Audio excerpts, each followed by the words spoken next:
Hello everyone, myself Shweta Yadav. Welcome to Quality Education. In today's video lecture, we are going to discuss about endogenic and exogenic forces.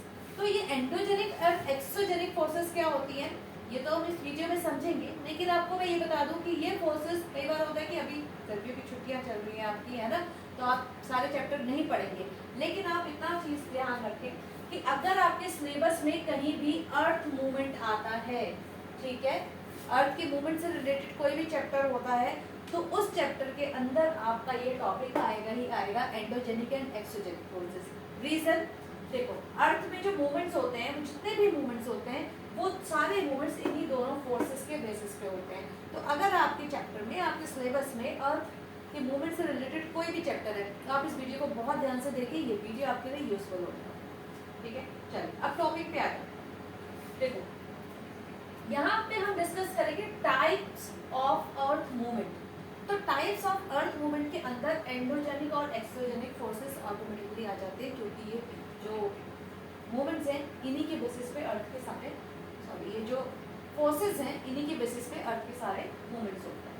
चलो, तो कितने type के movements हैं यहाँ पे? दो type के हैं, एक हो गया आपका एंडोजेनिक, एक हो गया आपका एक्सोजेनिक। अब ये नाम कई बार सुन रही है, एंडोजेनिक एक्सोजेनिक, एंडोजेनिक एक्सोजेनिक, ये होते क्या है ये समझते। देखो, किसी भी चीज को समझने के लिए अगर आप उसके नेम का मीनिंग ये अच्छे से समझ लें, तो क्या होगा कि आधे डाउट्स आपके वही क्लियर हो जाएंगे। तो अभी हम इसका मीनिंग समझते हैं। सी, एंडो, ये जो वर्ड है एंडोजेनिक, इसको टू पार्ट्स में हम डिवाइड करते हैं। ये दो वर्ड से मिलकर बना है, ठीक है, एक एंडो और दूसरा हमारा हो गया जेन। तो एंडो का यहाँ पे क्या मतलब है? एंडो का मतलब है इनसाइड, और जेनिक का मतलब है ओरिजिन। फाइन, तो देखो, आपको इससे ही लग रहा होगा एंडोजेनिक मीन्स इनसाइड और ओरिजिन, यानी कि वो जो भी ओरिजिन होता है, जो इनसाइड से हो रहा है, जो भी फोर्सेस अंदर से लग रही हैं अर्थ के मूवमेंट में, जो भी अंदर से फोर्सेस लग रही हैं, वो सब हमारे आगे एंडोजेनिक फोर्सेस। अब आप कहोगे अंदर से क्या फोर्सेस होती हैं मैम? फोर्सेस तो सारी बाहर से लग रही है, अर्थ में थोड़ी ना कुछ ऐसा है जो अंदर से फोर्स लगेगा, अंदर से फोर्सेस होती है। देखो, आपने इससे पहले वाले वीडियोस में, पहले वाले चैप्टर्स में आपने पढ़ा होगा, जो अर्थ है वो क्या है? अर्थ कोई खाली बॉल नहीं है ना, अर्थ के अंदर बहुत कुछ है ना, बहुत सारी लेयर्स हैं, तो उनमें लावा है, बहुत कुछ है वहाँ पे। तो उन सब चीज़ों में मूवमेंट्स होते रहते हैं, ठीक है, और उन्हीं मूवमेंट्स पे ये सारे के सारे अर्थ मूवमेंट होते हैं। देखो, अब ये जो मूवमेंट्स होते हैं, ये कितने टाइप के होते हैं? दो टाइप के। एक हो गया स्लो अर्थ मूवमेंट और दूसरा हो गया सडन अर्थ मूवमेंट। फाइन, अब जो आपके स्लो अर्थ मूवमेंट होते हैं, उसमें आपके क्या जाते हैं? Ocean beds, mountain, plateaus and plain. For example, हम माउंटेन्स लेते हैं, ये स्लो का मतलब आप जिससे समझ जाए। देखो, हमने बात करी फोर्सेस लग रही है अर्थ के अंदर से, जिससे अर्थ के ऊपर मूवमेंट्स हो रहे हैं, राइट। अब उस चीज में हम पढ़ रहे हैं स्लो अर्थ मूवमेंट, और इसमें हमने चार नाम लिए, और इसमें हमने फॉर एग्जांपल माउंटेन को उठाया। ठीक, अब देखो, माउंटेन क्या है? स्लो प्रोसेस है ना। ऐसा तो नहीं होता ना कि आप स्कूल गए हो, स्कूल से वापस आए तो देखा घर के सामने एक माउंटेन खड़ा हो गया। जब वापस गए थे तो प्लेन ग्राउंड था, और अब वहाँ पे वापस आ रहे हो तो क्या है? देख रहे हो कि हमारे स्कूल घर के सामने जो ग्राउंड है उसमें माउंटेन खड़ा हो। ऐसा नहीं होता है ना। ऐसा क्यों नहीं होता? ऐसा इसलिए नहीं होता है क्योंकि जो ये माउंटेन बनने का जो प्रोसेस होता है वो बहुत ज़्यादा स्लो होता है, वो लाखों साल में जाके पूरा, है ना। बहुत सारे माउंटेन्स हैं, मतलब जितने भी माउंटेन्स हैं वो सब इसी प्रोसेस से बने हैं। उनमें से एक एग्जाम्पल देती हूँ आपको, जो हिमालय है उसको न्यू माउंटेन्स, अब आप देखो जितनी भी हम पुरानी स्टोरीज के पढ़ते हैं उन सब में हिमालय आ जाता है, उसके बाद भी पुरानी से पुरानी स्टोरीज में भी हिमालय आता है, उसके बाद भी हिमालय को ज्योग्राफी में न्यू माउंटेन्स की गिनती में गिना जाता है। ठीक है, तो ये जो माउंटेन है ये कैसे बना? एक दिन में नहीं बन गया हिमालय पर्वत, है ना, बहुत दिनों में, बहुत सालों में, लाखों सालों में बना।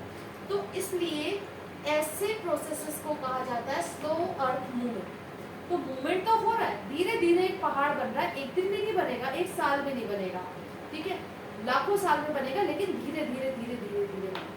ठीक, अब फिर आ जाते हैं आपके सडन अर्थ मूवमेंट। अब सडन अर्थ मूवमेंट क्या है? सडन अर्थ मूवमेंट वो है जो एकदम से हो जाता है, लाइक सेकंड्स में हो जाता है, आपको पता भी नहीं चलेगा, आपको मतलब पहले से किसी भी तरीके का कोई अंदेशा नहीं होगा, पहले से कोई कुछ नहीं लगेगा कि हाँ कोई कुछ ऐसा हो जाए, जैसे बारिश आने वाली होती है तो हमें क्या पता चलता है, पूरे बादल आ जाते हैं, है ना, या आंधी आने वाली होती है तो भी पता चल जाता है। लेकिन ये जो सडन अर्थ मूवमेंट है, इनकी ऐसी कोई, इनमें ऐसा कुछ नहीं होता कि आपको पहले से पता चल जाए, एकदम से हो जाते हैं। तो वो क्या होते हैं? Volcano, earthquake, landslide. कभी अर्थक्वेक के बारे में देखा है आपने? खुद ना देखा हो, आपने वीडियोस देखे हो, लैंडस्लाइड की वीडियोस देखे हो, वोल्केनो के देखे हो। तो ये सब क्या होता है? पहले से बता के नहीं होता, सडन हो जाता है। लाइक आप बैठे हो घर में, आराम से बैठे हो, टीवी देख रहे हो, खाना खा रहे हो, और क्या हुआ? तुरंत से अर्थक्वेक आ गया। तो जितना भी कुछ सब कुछ था, सब सेटल था, एवरीथिंग वाज गुड, और एकदम से अर्थक्वेक आया और उसने पता नहीं कितना नुकसान कर दिया। हमारी कंट्री में, दूसरी कंट्रीज में भी ऐसे न जाने कितने बड़े बड़े अर्थक्वेक आए हैं जिनमें लाखों लोगों की जान गई है, बिल्डिंग्स की बिल्डिंग्स तबाह हो गई, शहर के शहर खत्म हो गए। ठीक है, तो जो ये सब, और ये सब कैसे होते हैं? अचानक से हो जाते हैं, इसकी पहले से किसी को नहीं पता चलता कि हाँ अर्थक्वेक होने वाला है, लैंडस्लाइड होने वाली है, या वॉल्केनो होने वाला है, ठीक है, इरप्ट होने वाला है। तो ये सब आ जाते हैं हमारे सडन अर्थ मूवमेंट्स।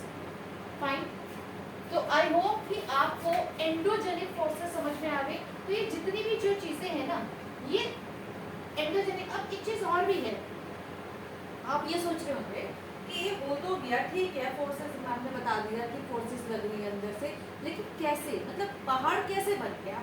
प्लेन जमीन है, उसमें पहाड़ कैसे बन गया? देखो क्या होता है कि हमारा ये दो प्लेट्स हैं, ठीक है, और इन पे फोर्सेस लग रही है इस डायरेक्शन। ठीक, अब ये धीरे धीरे धीरे धीरे ये पास आई, जब पास आई एक और एक दूसरे से टकरा गई, बिल्कुल आप मेरे हाथ से देखिए, ठीक है, ये दो प्लेट्स हैं हमारी, और इन पे फोर्स लग रही है, धीरे धीरे धीरे पास आ रही है, टकरा गई, अब फिर भी फोर्स लगनी बंद नहीं हुई, फोर्स लगी जा रही है। तो क्या होगा? ये धीरे धीरे धीरे धीरे धीरे धीरे ऐसे माउंटेन की शेप में।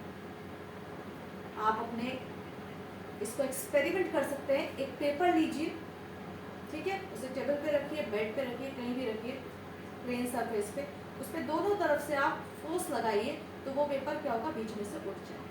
तो इसी तरीके से फोर्स लगती है, जब एंडोजेनिक फोर्स लगती है अर्थ पे, तो ये सारे मूवमेंट्स होते हैं, जिनमें से हमने बात करी माउंटेन्स। ठीक, अब हम बात करते हैं अर्थक्वेक्स की, लैंडस्लाइड्स की। देखो लैंडस्लाइड की अगर बात करें, या अर्थक्वेक में आपने देखा होगा, देखो ये सब क्या होती है? रेडियो एक्टिव, जो रेडियो एक्टिव प्रोसेस होता है उसकी वजह से हो जाता है। ठीक है, अंदर से वॉल्केनिक इरप्शन में भी क्या होता है कि जो माउंटेन्स होते हैं उनमें कहीं ना कहीं क्रैक आ जाता है। ठीक, क्रैक आया तो अंदर से जो लावा है, वो लावा उसमें वर्क कर रहा है, वर्क करते करते करते वॉल्केनो का हम पूरा अलग से एक सेपरेट वीडियो करेंगे, उसमें ढंग से वॉल्केनो के बारे में बताएंगे। लेकिन आपने देखा होगा कि कई बार ज़मीन, अर्थक्वेक आता है, ज़मीन फट जाती है ना, या लैंडस्लाइड हो जाती है, तो वो भी क्या है? वो भी अर्थ पे अंदर से प्रेशर लग रहा है, और लैंड में क्या है? या तो लैंड फट गई, या फिर वो फिसलने लगी, मतलब पहाड़ है, पहाड़ जो है नीचे गिरने लग गए। तो ये सब किस वजह से होता है? लैंडस्लाइड्स वगैरह। लैंडस्लाइड जो होती है ये एंडोजेनिक फोर्सेस की वजह से होता है। लैंड में अंदर से फोर्सेस लगती है, तो चीज़ें ऊपर जो चीज़ें हैं वो स्टेबल नहीं रहती, वो गिरने गिरने लगती है। ठीक है, तो एंडोजेनिक तो ये जो होती है ना सडन वाले मूवमेंट, ये कैसे मूवमेंट होते हैं? ये ऐसे मूवमेंट होते हैं जो डिजास्टर ले आते हैं। ठीक है, चीज़ों को बेकार कर देते हैं, बर्बाद कर देते हैं। अब जो हमारे ये वाले हैं, देखो ये स्लो अर्थ मूवमेंट में ऐसी कोई चीज़ आपको नहीं मिलेगी जो बर्बादी करे, जो कुछ डिस्ट्रॉय करे, है ना। लेकिन यहाँ पे आपको जितनी भी चीज़ें दिख रही हैं, ये सब कैसी हैं कि अगर ये आएंगी तो क्या होगा? लाखों लोगों की जान जाएगी, बहुत सारा नुकसान होगा। इनसे कोई नुकसान नहीं होता, स्लो अर्थ मूवमेंट से, सडन अर्थ मूवमेंट से नुकसान होता है, लोगों की जानें लगती हैं। ठीक, अब आ जाते हैं हम एंडोजेनिक फोर्सेस पे। तो एंडोजेनिक फोर्सेस क्या होती हैं? ये इरोजन और डिपोजिशन से होती है। ठीक है, इरोजन और डिपोजिशन। और दूसरी चीज, चलो इसका मतलब पहले समझते हैं, इसका मतलब नहीं समझा। एक्सो का मतलब होता है आउटसाइड,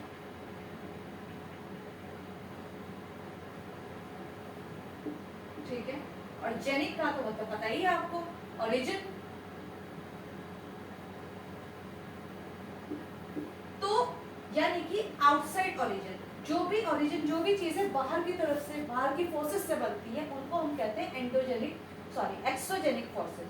तो एक्सोजेनिक फोर्सेस में आपकी क्या होता है, erosion and deposition. Erosion and deposition मतलब जैसे कि देखो, और इरोजन और डिपोजिशन में क्या चीजें बनती है हमारी, riverine landforms, glacier landforms, wind landforms and marine landforms. For example हम लेते हैं कि ग्लेशियर लैंडफॉर्म्स लेते हैं, ठीक है। अब जो ग्लेशियर लैंडफॉर्म्स है उसमें क्या होता है कि बर्फ पिघलती है, ठीक है। तो बर्फ कैसे पिघलती है, आउटसाइड जो फोर्सेस है उनकी वजह से, टेम्परेचर बढ़ गया, ठीक है, ओजोन लेयर जो है उसका जो वो उसमें कुछ प्रॉब्लम हो गई, ओजोन लेयर फट भी जा रही है, उसकी वजह से टेम्परेचर बढ़ रहा है, ग्लोबल वार्मिंग है। तो कुछ भी हो रहा है, जो भी चीज़ें हैं ग्लेशियर लैंडफॉर्म्स की वजह से, वो सब क्या है, वो आउटसाइड इफेक्ट है, अंदर से लैंड कुछ नहीं कर रही है, जमीन अर्थ का स्ट्रक्चर उसमें कोई इंटरफेयर नहीं कर रहा है, ठीक है, ये सब बाहर से हो गया। फिर हम बात करते हैं रिवराइन लैंडफॉर्म्स की।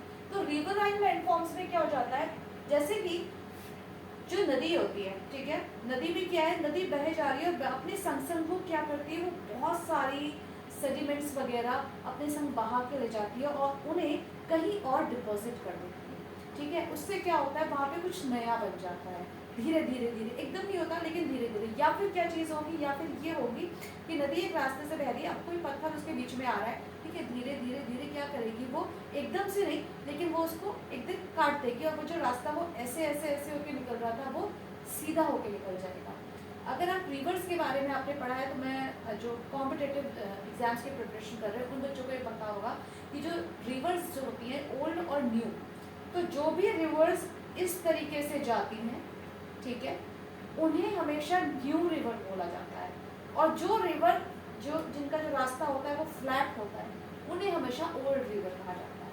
रीज़न क्या है इसका, रीज़न ये है कि जो टेढ़ी मेढ़ी होके बह रही है, ठीक है, जिगजैग में बह रही है, उसका मतलब उस रिवर ने अभी अपना जो रास्ता है ना, वो अभी तक पूरी तरह से बनाया नहीं है, वो बनाने के प्रोसेस में है, यानी कि नई, ठीक है। लेकिन जो रिवर्स बहुत पुरानी है, वो क्या है, वो सीधी बह रही है, क्योंकि वो इतने लाखों सालों से बह रही है, करोड़ों सालों से बह रही है, कि उन्होंने जो उनके रास्ते में जो पत्थर वत्थर आ रहे थे, वो धीरे धीरे धीरे धीरे उन्होंने उन पत्थरों को काट दिया, अपना सीधा रास्ता बना, ठीक है। तो ये क्या हुआ, वो लैंडफॉर्म्स होगा आपके रिवराइन लैंडफॉर्म्स में आता है। आपके विंड लैंडफॉर्म्स, विंड लैंडफॉर्म्स में क्या होता है, जैसे कि आप किसी रेगिस्तान वाली जगह पर जाएंगे, ठीक है, आप देखेंगे कि वहाँ पे सपोज आप गए किसी जगह घूमने, ठीक है, रेगिस्तान, आपने सुबह वो जगह देखी, वहाँ पे कुछ भी नहीं, आप घूम फिर के शाम को अगर फिर से उस जगह पर आ गए, तो आप क्या देखेंगे कि वहाँ पे ऐसा हो सकता है कि वहाँ पे कोई रेत का टीला खड़ा है। क्यों, क्योंकि जब रेत, जब हवा चढ़ती है, जब उड़ती है, तो वहाँ पे रेगिस्तान वाले एरिया में हवा अपने संग संग रेत के सेडिमेंट्स अपने साथ उड़ा के ले जाती है और किसी एक जगह पे क्या करती है, वो उनका डिपोजिशन कर देती है, ठीक है। सपोज ये बहुत बड़ा एरिया है, ये एक बहुत बड़ा एरिया है, ठीक है। अब यहाँ पे आपने देखा कि कुछ भी नहीं है, और यहाँ पे से क्या है, हवा चल रही है इस तरफ, यहाँ आके रुकी, तो ये जो यहाँ पे जितना भी रेत है ना, ये हवा अपने संग उस सारे रेत को उड़ा के लेके गई और यहाँ पे उसने उसका डिपोजिशन शुरू किया। तो आप जब सुबह आपने देखा तो यहाँ कुछ नहीं था, लेकिन जब आपने शाम को उस जगह पे देखा तो वहाँ पे क्या है, रेत का टीला खड़ा, ठीक है। तो उसमें वो इस तरीके से आपका विंड लैंडफॉर्म आ। वेल, हम ये जितने भी लैंडफॉर्म्स हैं, ठीक है, ये चारों लैंडफॉर्म्स एक्सोजेनिक के, ठीक, सडन अर्थ के ये लैंडफॉर्म्स, स्लो अर्थ मूवमेंट के, इसके अलावा भी जितने भी लैंडफॉर्म है उन सब पे सेपरेट वीडियो हम बनाने वाले हैं। तो अगर आपको कोई चीज़ अभी फिलहाल समझ में नहीं भी आ रही है, या तो आप इस वीडियो को दोबारा देखेंगे तो आपको समझ में आ जाएगा, और डिटेल में आपको जानकारी चाहिए, तो जब इसका डिटेल्ड और सेपरेट वीडियो डलेगा तो वहाँ पे आपको इसकी डिटेल जानकारी सारी मिल जाएगी।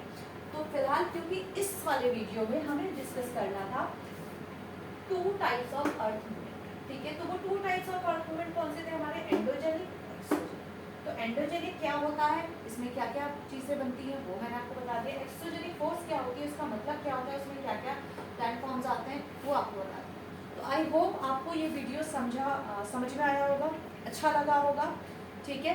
एक चीज़ मैं और बता दूँ आपको कि वैसे तो ये वाला जो टॉपिक है ये हमारे कई सारी क्लासेस में आता है, छोटी क्लासेस में भी आता है, 7th class, 8th class, 9th, 10th, ठीक है, 11th, 12th, फिर हमारे BA में आएगा, MA में आएगा, आगे भी आप कुछ पढ़ाई कर रहे हैं तो ये टॉपिक आपका आएगा ही आएगा। कॉम्पिटिशन, किसी भी कॉम्पिटिटिव एग्जाम्स की प्रिपरेशन कर रहे हैं वहाँ भी ये टॉपिक आएगा, ठीक है।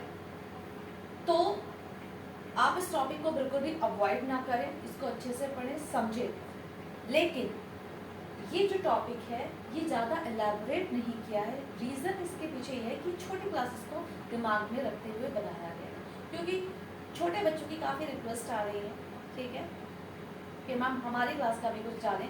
तो ये बेसिकली क्लास 7th 8th के लेवल जितना इसमें एलैबोरेट किया है मैंने। और लेकिन जो बाकी कंपटीशन की भी प्रिपरेशन कर रहे हैं वो भी ये ना सोचें कि उनके लिए यूजफुल नहीं है, क्योंकि आपके जो एग्जाम्स में जो मटेरियल आता है, जो क्वेश्चन आता है वो बेसिक से ही स्टार्ट होता है।